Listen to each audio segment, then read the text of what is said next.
Sei que tem muitos que já começaram, né? Muitos anos o estudo de Joyce, na verdade eu também, mas sistematicamente o núcleo de pesquisa, né, sobre psicose tem trabalhado há muito tempo e, na verdade, nós temos muitas entradas, né, para trabalhar e nós estamos sendo motivados, né, entre outras coisas, pelo grande evento que nós vamos promover aqui no Rio, em junho, com o nosso Bloomsday, que tem todo ano, mas esse ano vai ser algo bastante extraordinário, que vamos ter a presença da Colette Soler, que tem um livro dela que foi publicado recentemente, né, aqui no Brasil, traduzido, que é Lacan, Leitor de Joyce, que aconselho vocês a lerem.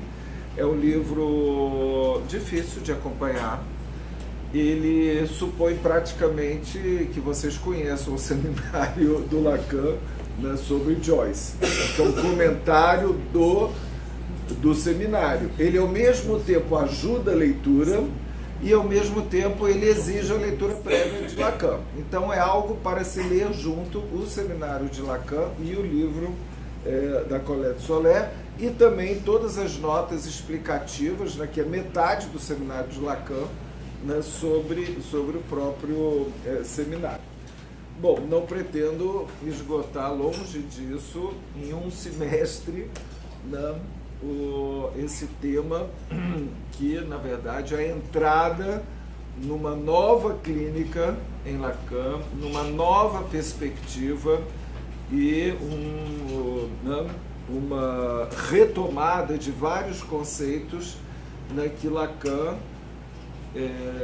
situa no ensino dele e que exigiria um conhecimento prévio, digamos, né, de alguns conceitos fundamentais. Então, isso por um lado, né, assim, que é da gente situar, né, qual é o interesse de Lacan nesse momento do ensino dele de se debruçar sobre o caso de James Joyce, que não foi a primeira vez que Lacan se interessou por Joyce, ele já havia se interessado muito tempo antes, né, inclusive pegando algumas coisas assim, importantíssimas, como, por exemplo, o equívoco, né, com o qual ele vai utilizar para falar do objeto A, antes mesmo do conceito de letra, que é o equívoco joyciano, que é a letter, a letter. A letter, carta, letra, litter, lixo. Né?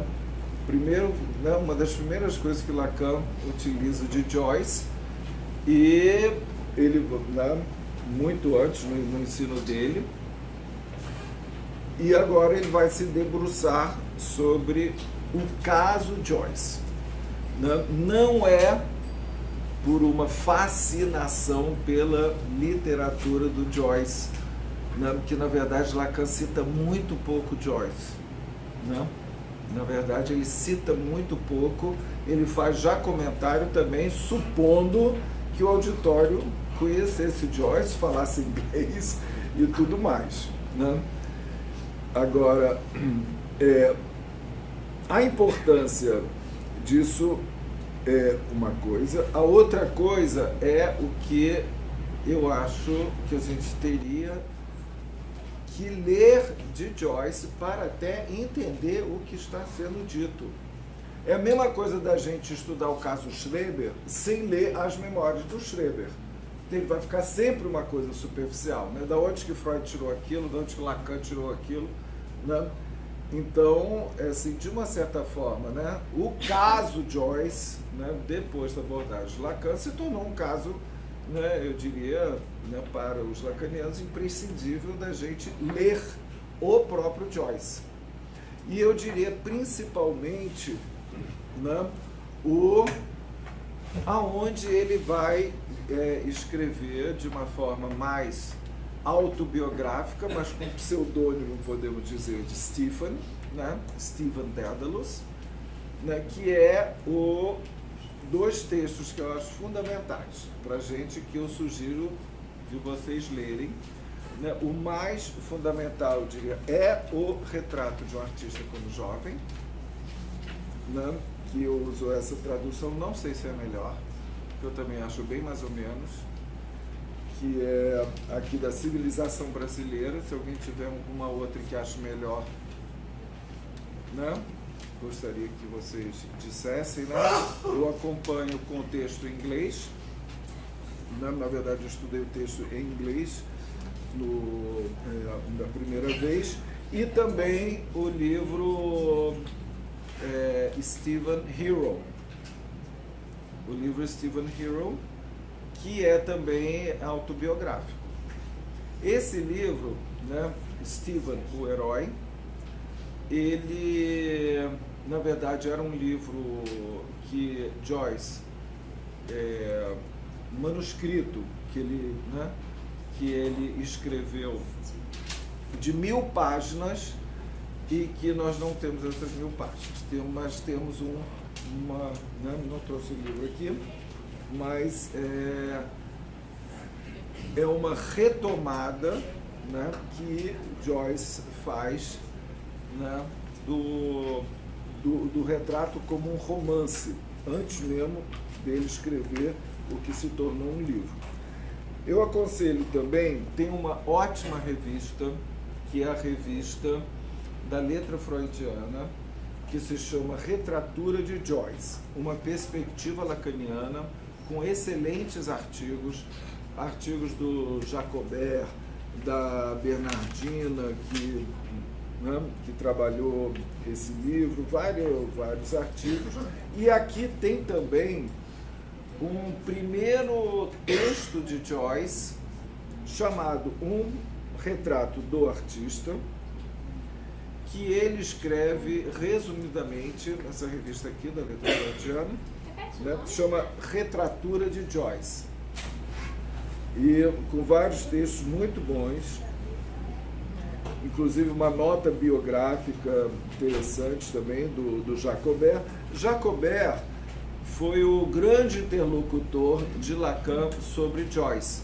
Inclusive nós vimos, né, acompanhamos no próprio seminário, né, tem aqui a intervenção de Jacobert sobre Joyce. O Jacobert estava presente no seminário de Lacan, então, na verdade foi um dos provocadores de Lacan, que ele chamou Lacan para participar de um seminário sobre Joyce, e Lacan, né, a partir daí, realmente se debruçou muito sobre Joyce, e ele, né, se transformou num grande interlocutor, numa grande fonte de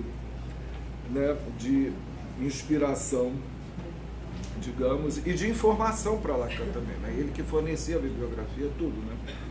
Digamos assim. Então, nessa revista aqui, que eu tive o prazer de conhecer recentemente esse texto, nós já encontramos um primeiro artigo, né, de Joyce, falando do retrato, né, do artista. Isso é um retrato do artista, não tem o quando jovem, que é o que ele vai situar depois. O retrato do artista como jovem, né, foi escrito em 1904, né, o que se tornou realmente digamos, o que ele considera, o que ele publicou, o retrato dele como artista. E isso é muito importante, né, porque ele se autoriza, a partir de uma revelação, que ele vai chamar de epifania, como artista, né? Tem aí uma decisão de ser artista, e o livro, né, é basicamente sobre isso. Ele começa a escrever em 1904 e é publicado em 1914. Né? 1914. Entre os dois, ele escreve o Stephen o Stephen Hero, que é em forma de romance muito diferente do retrato do artista quando jovem, e que ele nunca vai publicar, que vai ser publicado, né, posteriormente. Na verdade, o que sobrou dele. Bom, então, aconselho vocês a lerem pelo menos o retrato do artista quando jovem, que é fundamental para a gente, né, acompanhar o que seria o caso Joyce. Com Ulisses, né, onde ele vai ter mais uma modificação, onde a linguagem vai ser, digamos, mais trabalhada ou até mesmo desconstruída, podemos dizer assim, né?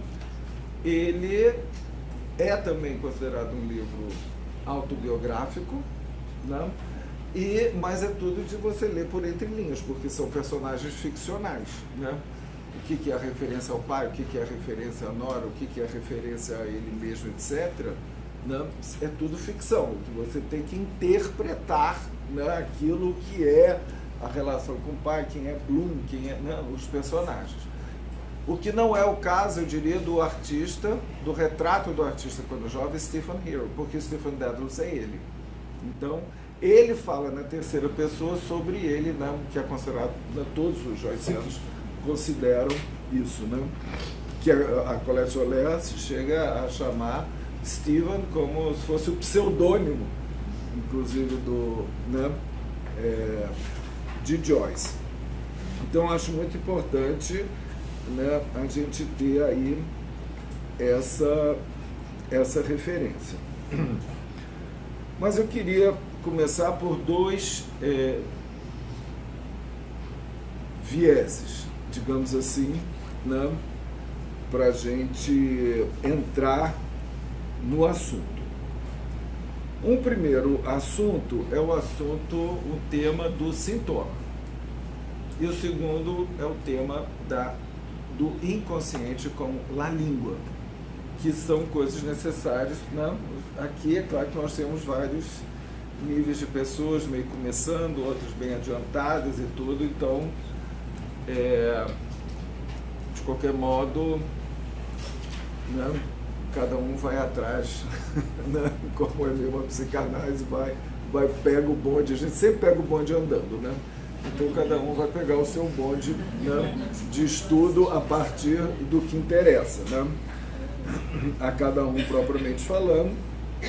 E porque nesse momento do ensino de Lacan, né, ele, que é o seminário 23, né, livro 23, só que ele chama de O Sintoma com TH, que então vai ser uma nova forma de escrever o sintoma, né? É algo que ele já havia desenvolvido no seminário anterior, RSI. E que vai começar, digamos, a partir daí, uma concepção do sintoma, que vocês vão encontrar também reflexos disso no A Terceira, texto de Lacan, outra conferência de Genebra, né, aonde o sintoma vai ser muito mais vinculado ao real do que, como ele tinha feito até então, do que ao simbólico.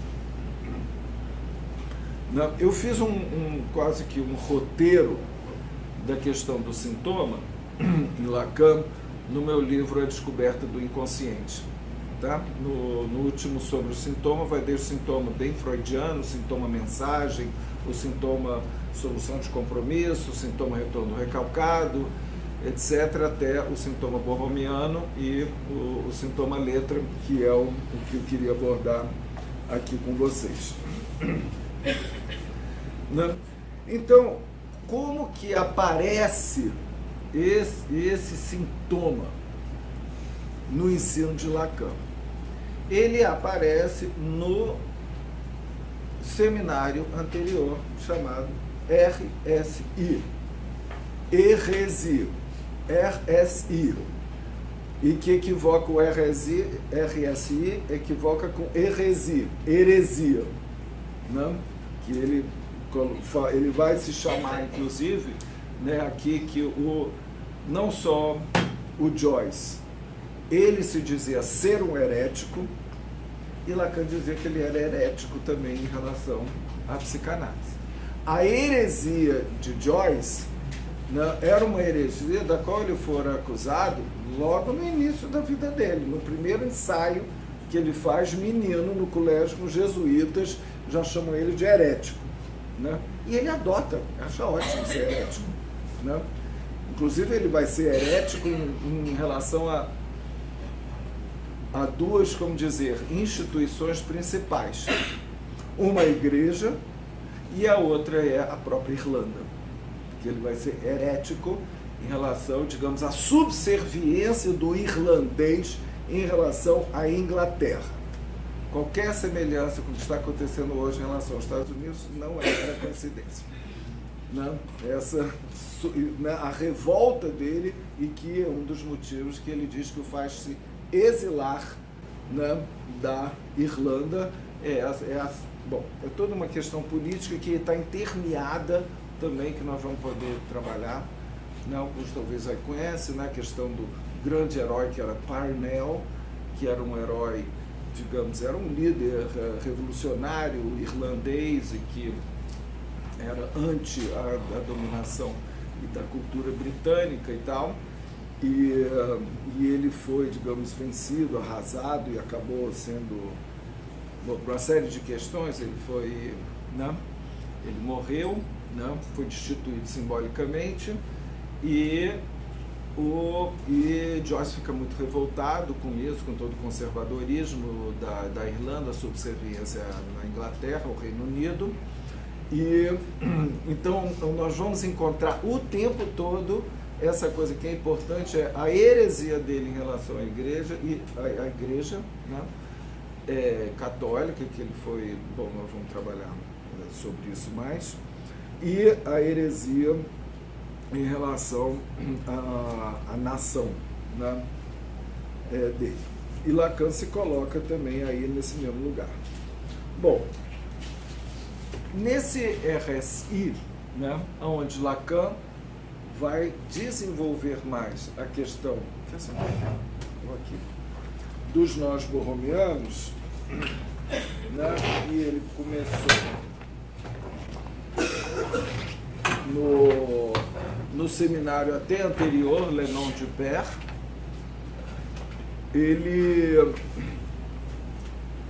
ele vai passar, aliás é outro ponto também, vamos tentar nos introduzir ao nó borromiano, a clínica do nó borromiano, né? Vou pedir ajuda, também já pedi ao Leonardo que ele venha aqui dar o nosso colega Leonardo Pimentel, que trabalhou muitos nós, para ele nos dar também umas aulas, nos ajudar nisso. Ele não está aqui não, né? E a gente, né, vai trabalhar isso. Então, eu pus aí essa lição, que é do RSI, né, onde a gente vê, né, tem como eu abaixar aqui? Aqui a folha, a página, mais para baixo, para aparecer mais em nome. Essa aparece.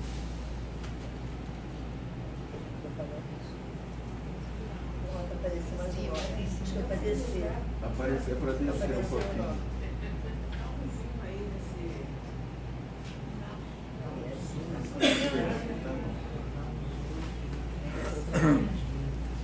Onde Lacan, então, ele vai trabalhar, né, os nós borromianos, que ele começa, né, a colocar esse nós borromiano como o enlaçamento entre o imaginário, o simbólico e o real, né, situando ali o objeto A no meio, né. Isso, né, é claro que merece grandes desenvolvimentos, mas eu vou falar o que vai interessar para a gente passar para o sintoma, né? Então, o que vai chamar mais atenção aí nesse nó, né, é essa articulação borromeana. Se o imaginário se rompe, isso significa que o simbólico e o real vão se romper também. O que é importante de vocês saberem, né, dentro do léxico lacaniano, né, de uma forma resumida, temos, né, vários desenvolvimentos para fazer a partir desse seminário do interior sobre isso, mas o simbólico é basicamente a linguagem, que Lacan até então identificava como o inconsciente, né? O simbólico é da ordem da linguagem, o imaginário é tudo que é da ordem do narcisismo em Freud, o que é da ordem do corpo, tudo dos objetos empíricos, tudo isso é imaginário, o que é do visual, o que é pegável, o que é táctil, visível, etc., né? E que é da ordem do sentido também. O imaginário é da ordem do sentido, da consciência, etc. E o real é o pulsional. É a libido, é a tal da energia que Freud fala, né, que a pulsão é dividida entre libido e representação, é aquela energia, é a libido, onde tem os afetos, né? E é interessante que até então, se Lacan tinha situado o objeto A do lado do real, o que nós vemos? Essa conexão do objeto A. Se você foca o objeto A está no meio.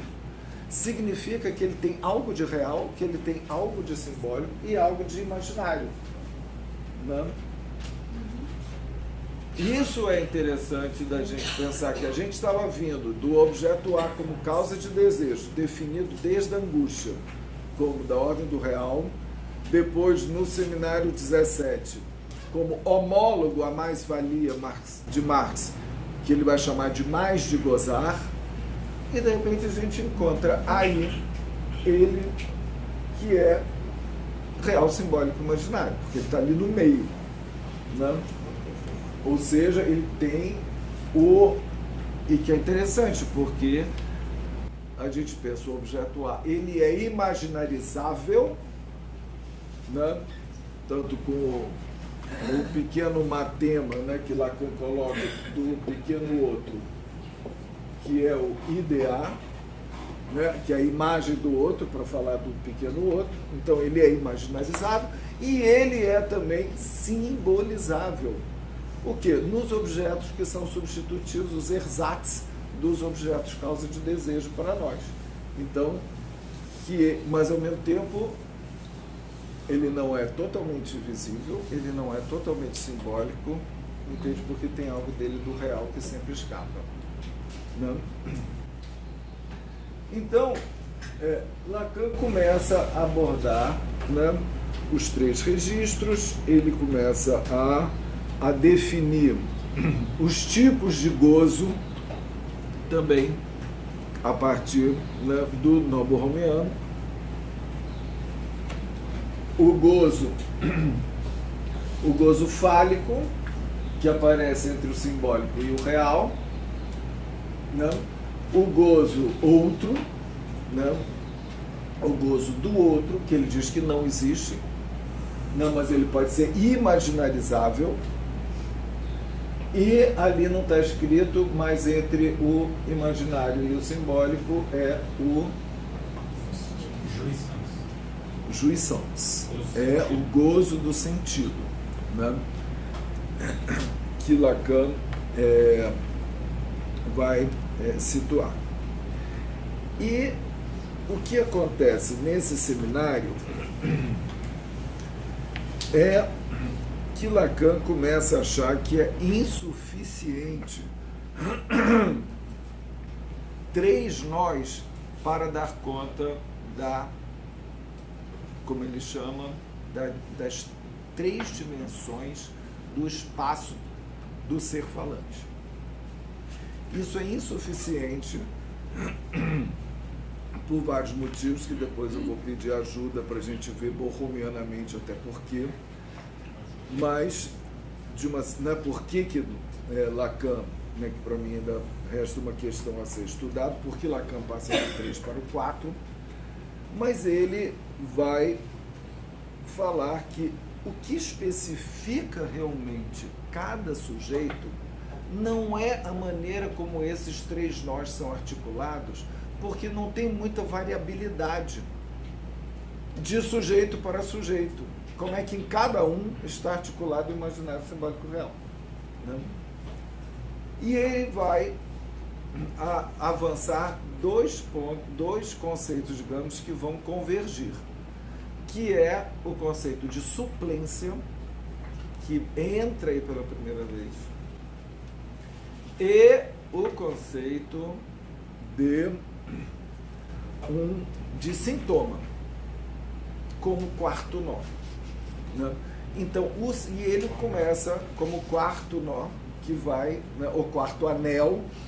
Aliás, essa coisa da nomenclatura também, Lacan vive escorregando. O que é nó, o que é anel, o que é rodela, o que é rodinha, né?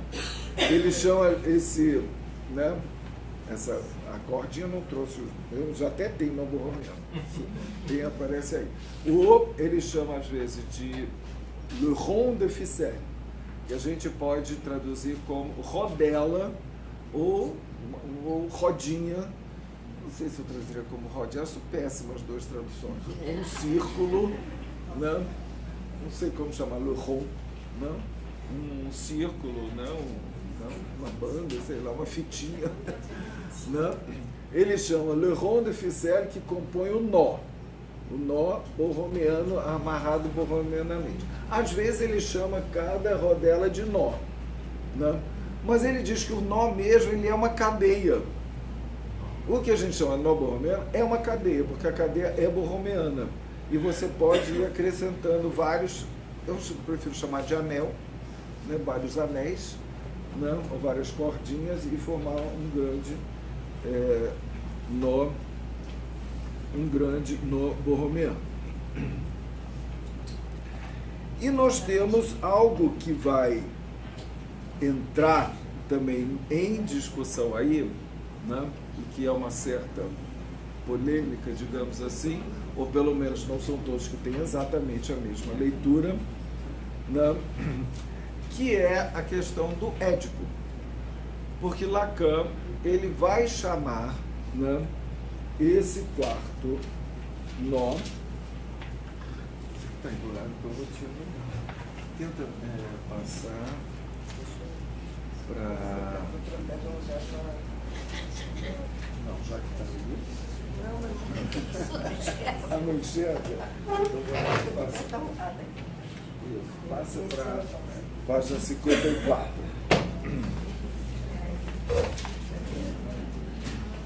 Bom, eu estou usando esse arquivo que aconselho a vocês, para quem acompanha francês, e que os desenhos são ótimos, do nó borromiano, que é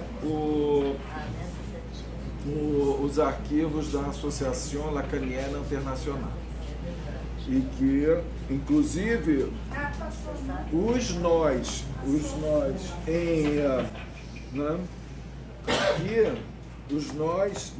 nesse seminário, acho que só pode ser Zurice da editora, só puseram duas cores, só tem o vermelho, o cinza e o preto.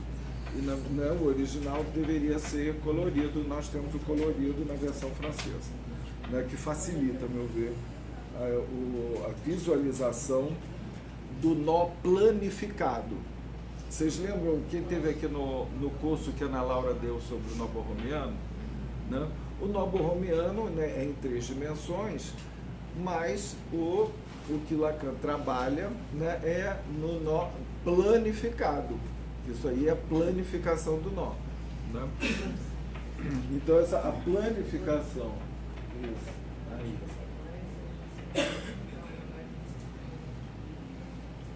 Aí. Então, o que acontece? Lacan vai extrair essa conclusão de que é necessário um quarto nó a partir de Freud. O Lacan freudiano. E que ele vai dizer o seguinte: O que Freud chama de realidade psíquica, tem perfeitamente um nome, que é complexo de Édipo. Sem o complexo de Édipo, nada da maneira como ele se atém aos elos do simbólico imaginário do real se sustenta. Donde tereu insistido com o tempo em proceder, em acreditar que do que Freud enunciou não é o complexo de Édipo que se deve rejeitar. Ele é implícito e isso se demonstra. Tá? Isso está na lição... Você está lendo o seu aí? Estou lendo o meu livro. É porque no meu livro Édipo ao pé da letra... Isso, vai a página. Tá, no meu livro está na página 54. Eu acho que é o de janeiro de 74 aqui. Peraí, deixa eu ver. Acabei não trazendo. Trouxe tanta coisa no teu seminário RSI. Espera um instante. Não, mas essa referência é seu tempo. Mas aqui, 54.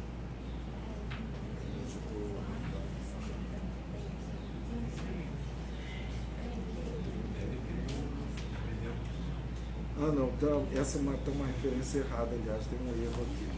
Tá no... Vem aqui, olha, vamos ver, 30, aqui, 54, tenta pôr um pouco para cima, para a gente achar o número da lição. E é aqui que ele vai falar.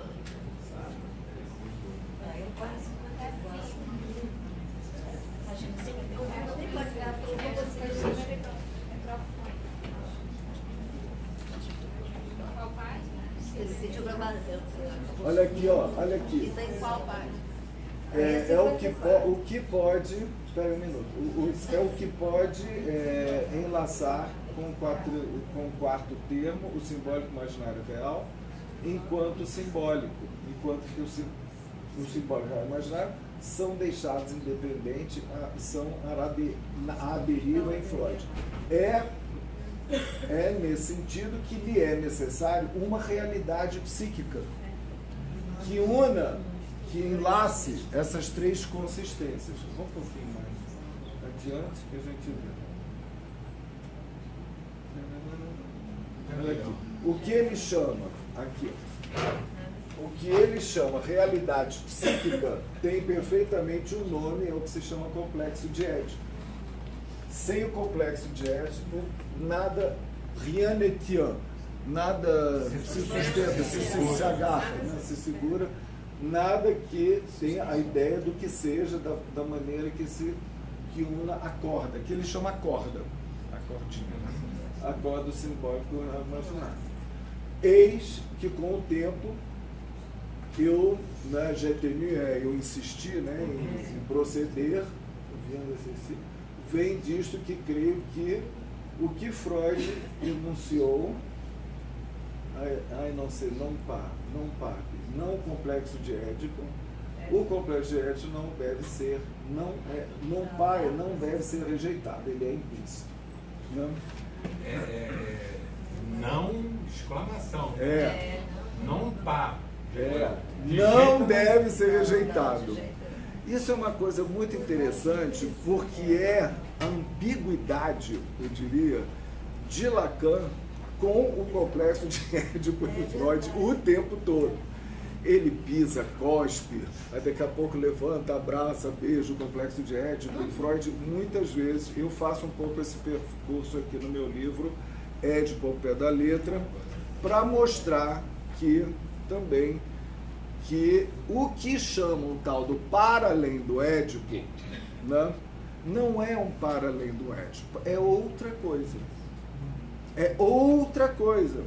Porque o complexo de Édipo, como quarto nó, Lacan vai chamar daqui a pouco de nome do pai e tal, né, é algo que se mantém. Isso é muito para o neurótico. Para o neurótico. O que não quer dizer que seja o complexo de Édipo a única maneira de se amarrar o real simbólico imaginário. E aí ele vai mostrar o Joyce, que não tem complexo de Édipo, não tem o nome do pai, mas amarrou de outra forma. Mas essa referência eu acho muito importante a gente manter. Né? Então, quando se fala, né, nós vemos alguns lacanianos, às vezes a Colette Soler também, vamos ultrapassar isso para além de Freud, né? A Nath até me mandou uma questão sobre isso. Vamos viver sem o Édipo, oba! Né? Então, a psicanálise tem que ultrapassar esse raio do pai, do complexo de Édipo. Né? Eu acho que aí eu queria mostrar que a primeira abordagem do sintoma em Lacan é o complexo de Édipo freudiano. Né? Tudo bem, avançou, ultrapassou Freud, não sei o quê. Ele mesmo diz que Freud não se ultrapassa. Né? Não, o dizer de Freud, que funda a psicanálise, não pode ser ultrapassado, porque nós temos aí algo de um fundador. É engraçado até a gente ver, porque ele não usava muito a expressão complexa. Né? Ele falava o Édipo. E nesse momento ele volta o complexo de Édipo. O complexo de Édipo. Então, notem bem, este complexo de Édipo. Não. Cadê o nome? Sumiu? Não. Na 54? Ou a Da 54? Um pouquinho, Já com aquele. um pouquinho anterior. Um pouquinho antes da página anterior. É Recife. A página anterior. Aqui, ó. Associação Então, ali o que nós temos? Este daqui, então, isso daqui, essa corda, vamos chamar corda, é bom, eu prefiro essa corda, é o complexo de Édipo, né? Que amarra o imaginário, simbólico e real. Lacan não argumenta, ele joga isso na nossa cara. Não. Por nós que somos freudianos, nós podemos tentar argumentar. Né? O que nós temos assim no desenvolvimento teórico em Freud e que a gente pode se perguntar o que uma coisa tem a ver com a outra. Pegamos o que Freud descreve desde o inconsciente, desde a interpretação dos sonhos, os xistes e sua relação com o inconsciente, né? E o psicopatologia da vida cotidiana e tudo que ele desenvolve sobre o simbólico, o inconsciente como linguagem, a partir da onde Lacan pensou o inconsciente é estruturado como uma linguagem, né? Ou seja, esse inconsciente linguageiro, esse inconsciente engraçado que joga com as palavras, com os trocadilhos, temos isso em Freud. Por outro lado, temos tudo que ele desenvolveu sobre o corpo e o narcisismo. Né? Desde a introdução ao narcisismo, o que é um corpo, né? A questão das ligações amorosas, pega a introdução ao narcisismo, tudo que ele desenvolveu sobre o corpo. E peguem agora a teoria das pulsões. Desde os 3 ensaios, que ele fala, né, das pulsões, né, da libido, das vicissitudes da pulsão. Gente, como ligar o inconsciente, linguagem, o imaginário corporal e o real libidinal pulsional. Parece 3 teorias, né, distintas. Resposta está em Freud. O que amarra essas 3 dimensões? Argumente. O complexo de Édipo. Vamos argumentar. Como? Vamos pensar mesmo o que Freud o que é o complexo de Édipo. A própria erotização do corpo já é dimensão do imaginário.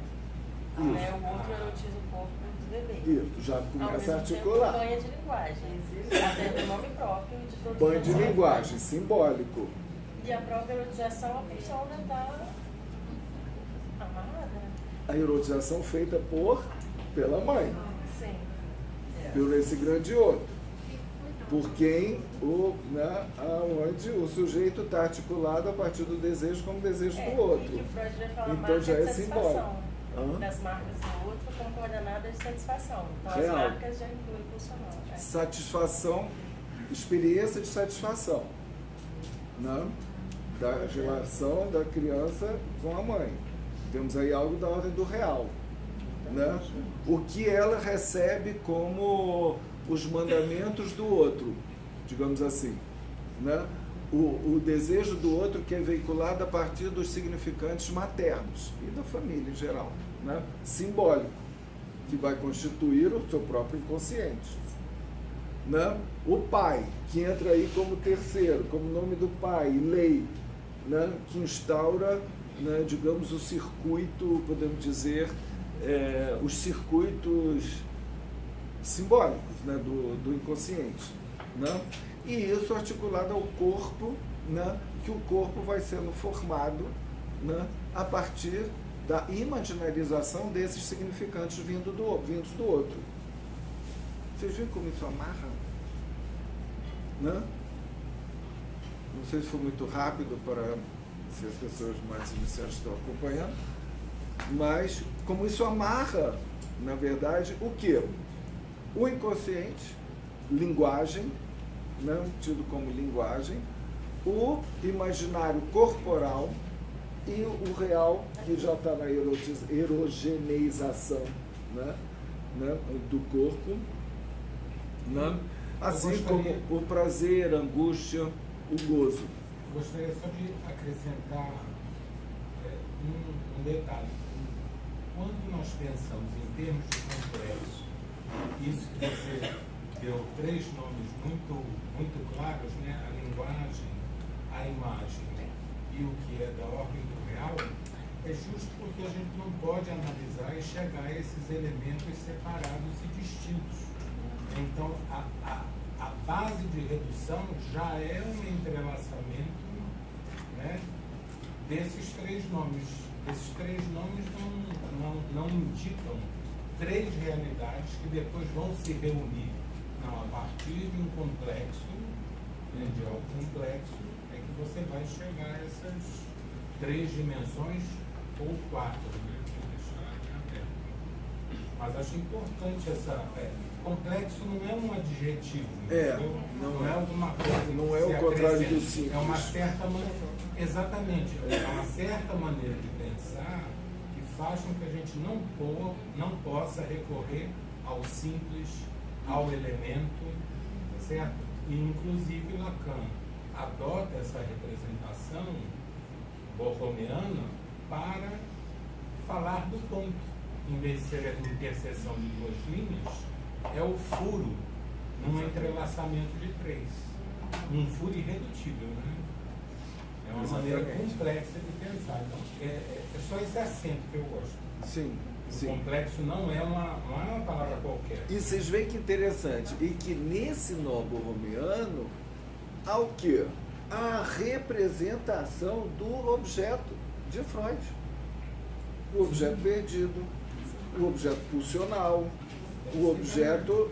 Né? Então vocês veem que, né, a gente que gosta de aproximar sempre...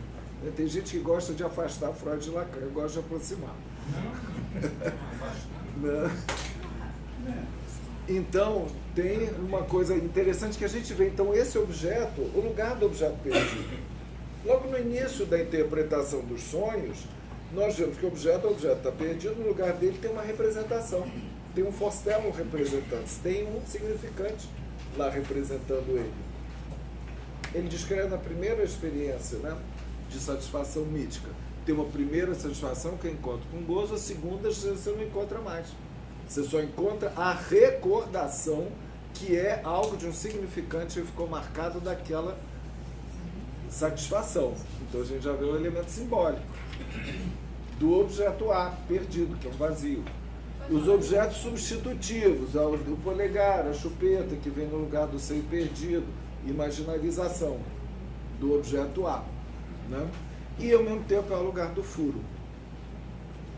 Das 20 ali nesse lugar também? Exatamente. a primeira, eu vejo assim, a primeira tentativa, né, de conceitualizar o objeto A em Lacan foi através de Das Ding. Através de Das Ding, de a coisa com uma topologia que já é uma topologia da extimidade, né? Da extimidade que o Toro, digamos, foi uma tentativa de aproximar. O Toro no círculo vazio do pneuzinho lá do Toro, como esse lugar que é uma exterioridade íntima. Ele é externo, mas, né, dentro de um toro, que é um pneu, nós temos o círculo aqui e o círculo interno. É nesse furo que ele situava a Das Ding, no lugar de extimidade, e que na topologia então borromiana vai ser o objeto A que vem ocupar. Eu pensei aí, a ideia de sintoma. O sintoma tem as mesmas propriedades, né? Com H ou sem H? O sintoma é satisfação funcional, formação de compromisso, tem uma relação corporal, isso manifesta no corpo. Tem razão.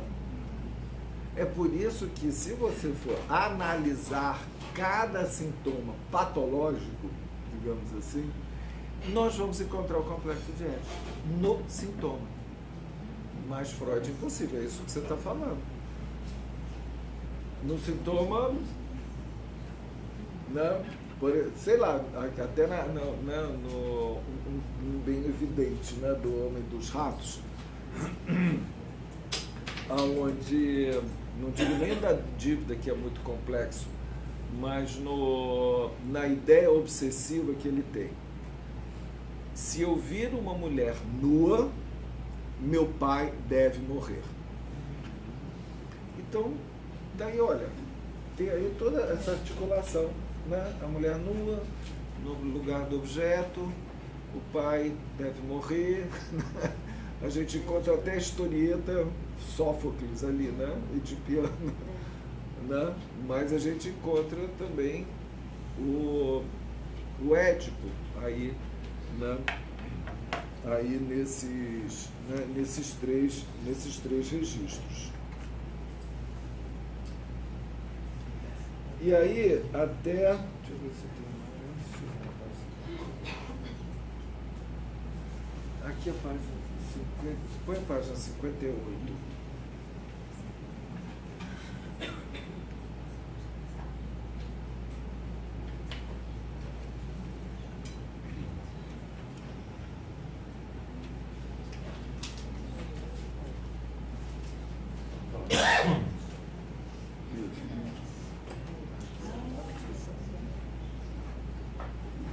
Olha que interessante, Lacan, ele volta ao nó de 3 aí, não só para especificar os gozos, né, como também ele põe essa mancha preta aí,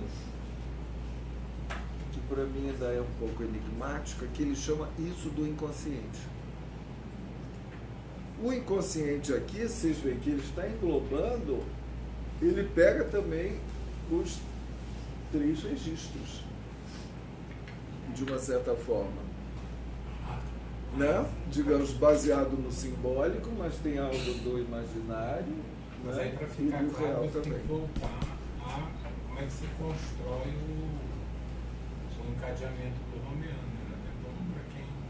Vamos na próxima. Na próxima? Vamos na próxima aula a gente vê como é que se amarra aí. Porque não é plano, né? Não é plano. Por isso que eu falei que isso tudo é uma planificação, né, que eles chamam. É uma planificação, né, do próprio É objeto. impossível no Ele plano usa grafia antiga, É. ele põe sintoma totalmente no real, mas ainda usa grafia antiga ainda. É. Não, aí no caso não Aí tem. não bota o sintoma. Aí, voltando ao que eu disse do complexo, nunca tem algo que seja totalmente de um registro, de uma consistência, entendeu? Então, cuidado com a nomeação e a identificação com um registro único ou uma consistência. É justo esses transpassamentos, fala-se assim? Sim. Transpassar ou traspassar? Acho que é transpassar. Eu acho que é transpassar. Agora, o que eu acho mais interessante também é que para você se dar conta da extremidade do objeto, da comunicação dentro e fora, você tem que ter uma quarta dimensão. Isso. Você tem que mergulhar o objeto no espaço, a três dimensões não dá, porque se você mergulha o todo no espaço, é que você vê que o furo passa por dentro e por fora, se ele estiver mergulhado no espaço. Claro, planificado você não vê. Dá. Você não Então, vê. no espaço Para você ver a euclidiano. intimidade do objeto, hein? No espaço euclidiano. Mas aí, As três dimensões não dá. essa quarta dimensão seria o quarto nó? Sim. Sim, exatamente. Agora, tem algo que Lacan avança e que aí nós vamos ver como que isso, né, o conceito do sintoma como quarto nó, como vem se articular com a língua. Isso é algo também importante para a gente, para a gente entender, que é também o outro avanço. Isso tudo são preliminares para a gente chegar em Joyce, tá? Para a gente entender essa articulação dessa nova figuração do sintoma com uma nova concepção do inconsciente, que Lacan, digamos, sai da referência do inconsciente linguagem para o inconsciente la língua, né? La língua, né? Que ele vai chegar a definir que, né, o inconsciente como um saber de la língua. E la língua vai ser aquilo que é, digamos, da linguagem extraído do seu sentido. Ele vai dizer la língua é a soma dos equívocos deixados por uma língua, né? O que interessa em la língua são as equivocações, são os trocadilhos, são jogos de linguagem, não são os equívocos, né? É o inconsciente xistoso, né? E que, por isso que ele associa, né, direto com a lalação, né? A lalação da criança, que antes mesmo dela poder formular uma frase gramatical, né, e mesmo assim com vocábulos daquela língua, ela já fala e muito, faz discurso, penhora, não sei o quê, né? Fica pé da vida, fica alegre, não sei o quê, né? Tudo naquela linguagem que a gente chama de tati-bitati ou de lalação, né? Que é a forma como ela recebe a língua que vem do outro, né? A língua que é dita. Não é apenas a língua que está aí, não. A língua que é passada, transmitida por um dizer do outro. O fato do outro dizer, falar com ela é uma coisa importante. Lacan vai levar isso cada vez mais em consideração, né? A partir daquela célebre frase, que se diga, o fato de se dizer, o fato de estar dizendo, fica escondido naquilo que se fala, daquilo que se escuta. A gente fala, você tenta compreender o que eu estou falando, eu tento ver se eu estou comunicando, mas antes disso, que se diga, condiz. O fato de se dizer, que se diga, fica escondido no que se diz. Esquecido, não é esquecido? Esquecido. Que se diga. Esquecido. Por trás do que se diz. Por trás do que se diz, naquilo que se escuta. Quer que repita? Por favor. Que se diga. Já está esquecido. Que se diga, esse que se diga que é importante. Que se diga condiz. Mas eu prefiro dizer, o fato da gente dizer, estou falando de outra forma. Tá bom? Você deixa, por favor? Peraí. que se diga, o fato de que se diga, fica escondido ou esquecido, fica esquecido, fica escondido, né? Naquilo que se diz. Esse aquilo que se diz é o meu dito, é o conteúdo do que eu estou falando. É o conteúdo. Naquilo que se diz. Daquilo que se ouve, que se escuta. Né? Então, o fato de aquilo que o que é o conteúdo do que eu falo, que é o conteúdo que você escuta, isso a gente é tão ligado no sentido, no conteúdo, que a gente esquece que a gente está falando. Tem o ato de dizer. Colette Soler vai chamar muita atenção sobre isso, né? Que na recepção da língua pela criança, né, tem o fato de que precisa alguém que diga, que o diga. Né? A coisa não é pegar a língua que tem por aí, não. Alguém que diga, que vem desse, um dizer sobre, né, para isso, e a criança começa a entrar na lalação, etc. Né? Mostrando aí o gozo de la língua. A la língua vai mostrar, vai apontar mais para o gozo de la língua, pelos equívocos, pelos puns, pelos trocadilhos, né? Mais do que a articulação linguageira, com a sua gramática, com o seu tempo cronológico de uma frase e com a lei, com suas metáforas, com as suas metonímias, que a criança entra muito mais tarde. Ela entra por la língua.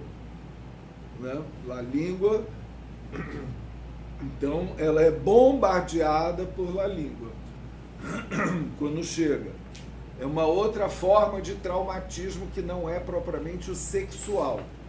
É o traumatismo do ser falante como um traumatismo lá linguageiro, né? Por causa que ele está submetido à falalação de todo mundo, né? E principalmente de quem ocupa aí esse lugar, né, do grande outro que vem com dizer, né, que ela recebe. Então ele é traumatizado por la língua, e o que vai constituir, digamos, a língua de cada um, mas para além do idioma propriamente falado, né, é aquilo que a gente recebe do outro e como a gente o recebe, né?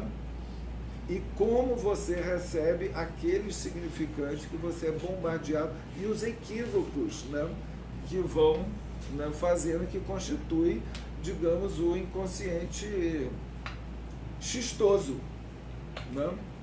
O Cristo rebentou lá no Rio de Janeiro, né? Assim, onde é que estava o meu copo d'água? Estava na minha mesinha de travesseira. Coisa assim que a criança escuta, né? Isso foram 2 exemplos de criança. Meu banco assusta o chefe. Meu banco assusta o chefe. Meu banco assusta o chefe, ótimo. Né? São coisas que é o que resta de la língua nessa frase gramatical que a criança já tem, que faz o inconsciente ser um inconsciente engraçado, né? O inconsciente é espirituoso, né? Freud já... Eu chamava o Beethoven. O Beethoven. O Beethoven. Você dormia com Beethoven. Dormia bem.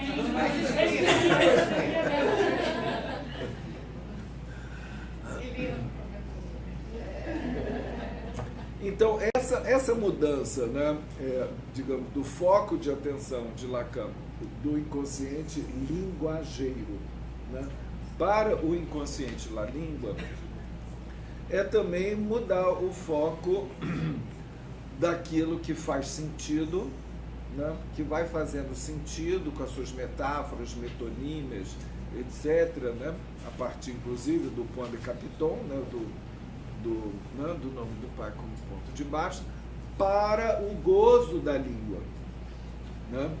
por esse prazer, pelo, né, do gozo de la língua. Né? Então, o inconsciente, que ele vai chamar a atenção, é um depositário, digamos, desses equívocos, disso que o sujeito se apropria e que vai equivocando. Né?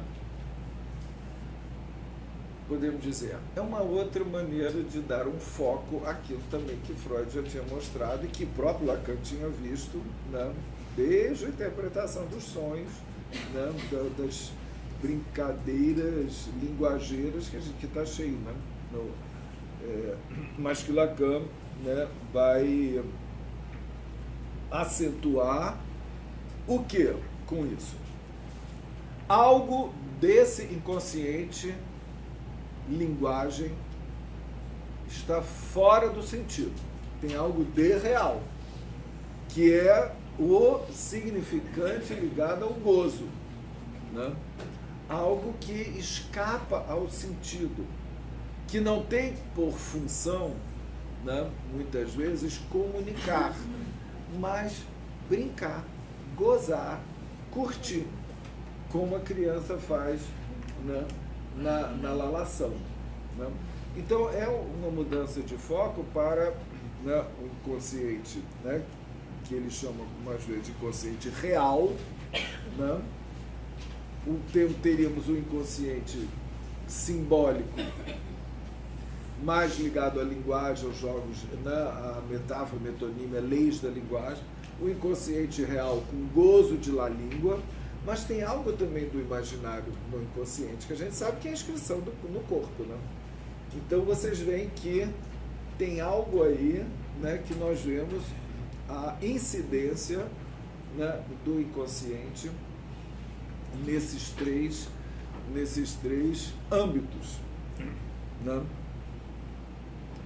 Que eu, no livro que eu estou terminando agora, eu estou chamando o inconsciente teatral.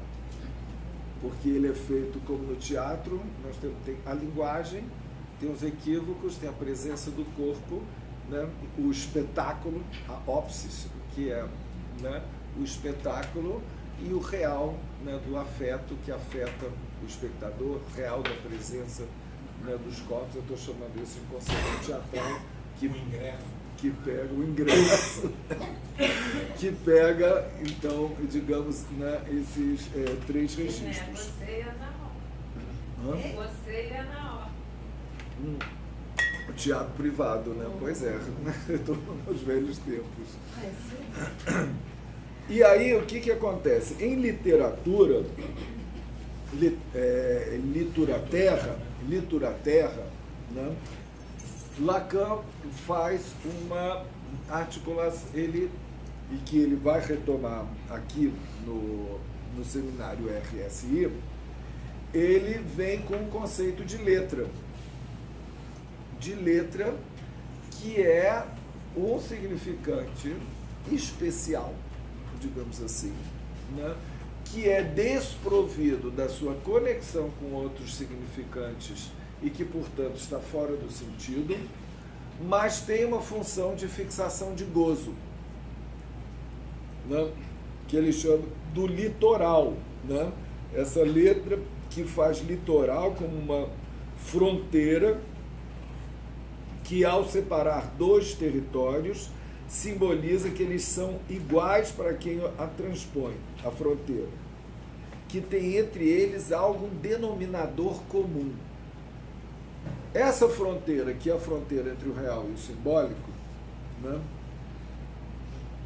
tem esse denominador comum que Lacan vai chamar de letra, que vai amarrar aí, né, o real, que é o que ele vai dizer que é o denominador, seria o denominador comum que junta o gozo com o saber, né?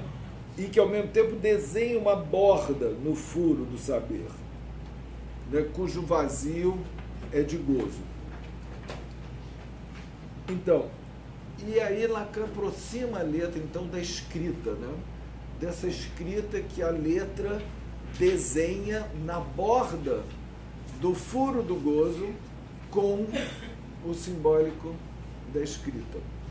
Daí a letra como escrita, né, estou resumindo, resumo, ela fixa um gozo por um lado e inscreve como escrita esse gozo, né, na ordem de uma ficção com X. Né? Então, de uma certa forma, a letra ela tem o seu, né, pega um litoral, de um lado, né, uma face da moeda é gozo, é real, outra face é simbólico, mas, né, é tudo junto aí de uma certa forma. Né? É litoral, separa, mas ao mesmo tempo é denominador comum. Separa e junta. Né? Separa e junta, paradoxalmente. Né? Então, o que é essa letra? A letra, ela é aquilo que vai ser depositado como fora do sentido para cada um como produto dessa chuva de la língua ao qual ele está exposto, ou desse aluvião, como ele chama, né?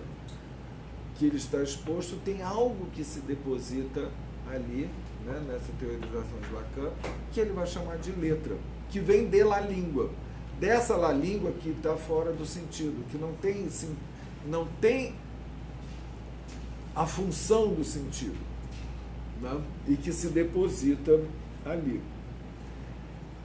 Página em RSI, ele vai chamar essa letra de sintoma. O sintoma é essa letra, com H. E aí ele articula la língua, né, com o sintoma como quarto nome. E que ele vai chamar então de letra. Letra, né, que é a função do sintoma, né? Cadê o texto? Dá para ver daqui? Aliás, isso aqui pode sair, pode subir. Que ele articula aqui nessa sessão, nessa lição, acho que é do dia 21 de janeiro, que eu também do RSI,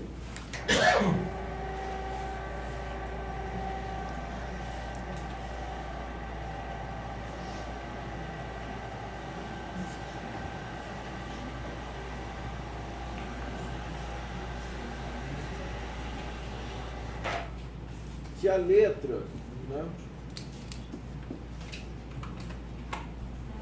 A letra, primeira coisa, a letra é diferente do significante.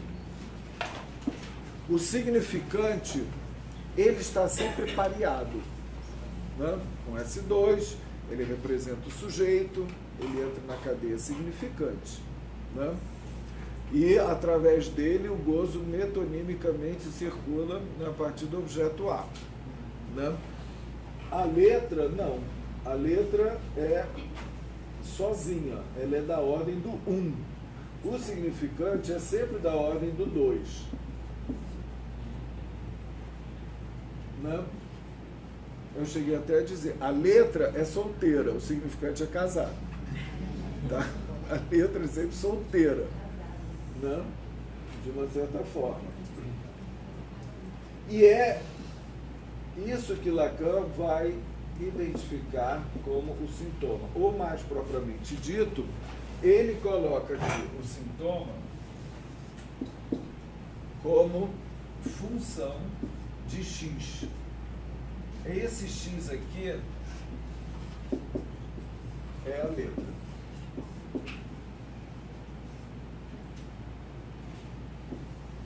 Ele faz, então,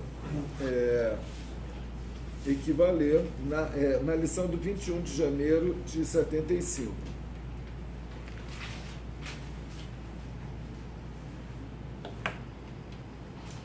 Então, de uma certa forma, né, tomando essas referências como base, né, da letra, né, como uma escrita que fixa um gozo, né, dentro da concepção dele, né, do sintoma como amarrando as 3 dimensões do real, simbólico e imaginário, ele vai encontrar em Joyce um exemplo disso, além, ou que não é o complexo de Édipo, mas que pode reunir o corpo com o simbólico da linguagem, com o real dos afetos e da pulsão, né? E permitir as 3 formas de gozo ao ser falante. Coisa que até chamei a atenção lá na nossa abertura, aqui nessas 3 formas de gozo, o gozo, né, do sentido, o gozo fálico, o gozo outro. Esse gozo fálico, digamos, é o que, de uma certa forma não, não só o gozo do sintoma, mas é o gozo sexual, o gozo do sintoma patológico, digamos, freudiano, né? É o gozo sexual também, que é o mesmo gozo, né? Segundo Freud, né, das formações do consciente, né? Isso é muito interessante, essa formalização, né?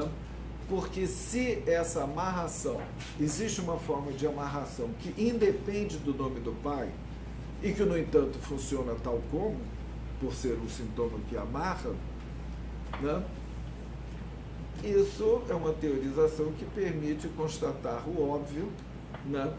Que nos casos dos fora incluídos do nome do pai, as pessoas têm vida sexual. Né? Quer dizer, o óbvio, né? Coisa que a teorização da metáfora paterna não permitia. Não é? Muita diferença, né, no caso de psicose. Exatamente, no caso de psicose faz muita diferença. Porque o que a gente tinha no caso da teorização da fora-inclusão do nome do pai do Paulo é ótimo. Que acaba sendo, né, quase uma fora-inclusão do pau, né? Por quê? Porque, né, no nome, na metáfora paterna,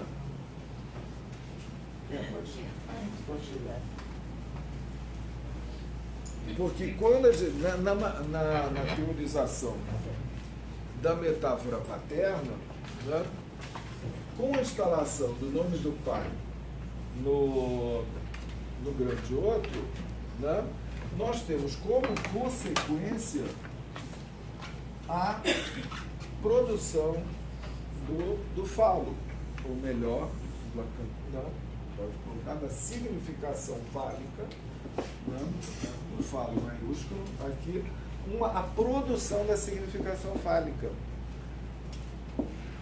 Consequentemente, no caso de fora-inclusão do nome do pai, né, no caso da psicose, que ele coloca NP0, né, lá na questão preliminar, nós temos concomitantemente o que? A elisão, é como ele chama, elisão. A fora-inclusão do nome do pai corresponde à elisão do falo. Aí todo o esquema R e o esquema I de Schreber para compensar isso daqui. O que coloca em questão o próprio gozo fálico. Né? Eu acho. Né? Quer dizer, Lacan fala do gozo da imagem, gozo transexualista, etc. Então são termos que ele usa assim nessa época. O que eu acho interessante para a gente, né, com essa teorização, para a gente começar, né, já entrar nos nós borromeanos pensando clinicamente. Né? Não, porque por mais que alguns possam ter o gozo matemático da topologia, eu acho que importa também da gente ver o que isso pode nos ajudar clinicamente. Né?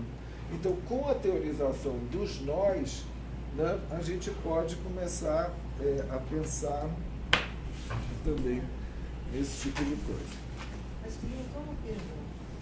Quer dizer, a questão da Joyce, dos sintomas seriam, digamos, não a negação, mas um prolongamento ou ultrapassagem da questão do nome do pai. Se for a questão do nome do pai, seria?